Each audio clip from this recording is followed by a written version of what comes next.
സങ്കീർത്തനം 2. ദൈവം അഭിഷേകം ചെയ്ത രാജാവിനെതിരെ ജനതകൾ നടത്തുന്ന വ്യർത്ഥമായ ഗൂഢാലോചനകളെക്കുറിച്ച് പ്രതിപാദിക്കുന്ന ഒരു സങ്കീർത്തനമാണ് ഇത്. ജാതികൾ കലഹിക്കുന്നതും വംശങ്ങൾ വ്യർത്ഥമായത് നിരൂപിക്കുന്നതും എന്ത്? യഹോവയ്ക്കും അവൻ്റെ അഭിഷിക്തനും വിരോധമായി ഭൂമിയിലെ രാജാക്കന്മാർ എഴുന്നേൽക്കുകയും അധിപതികൾ തമ്മിൽ ആലോചിക്കുകയും ചെയ്യുന്നത്. നാം അവരുടെ കെട്ടുകളെ പൊട്ടിച്ച് അവരുടെ കയറുകളെ എറിഞ്ഞു കളയുക. സ്വർഗത്തിൽ വസിക്കുന്നവൻ ചിരിക്കുന്നു, കർത്താവ് അവരെ പരിഹസിക്കുന്നു.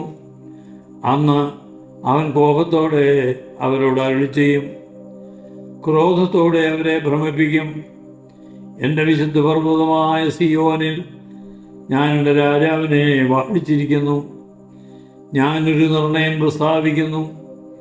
യഹോവ എന്നോട് അരുളി ചെയ്തത്, നീ എൻ്റെ പുത്രൻ, ഇന്ന് ഞാൻ നിന്നെ ജനിപ്പിച്ചിരിക്കുന്നു. എന്നോട് ചോദിച്ചു കൊള്ളുക, ഞാൻ നിനക്ക് ജാതികളെ അവകാശമായും ഭൂമിയുടെ അറ്റങ്ങളെ കൈവശമായും തരും.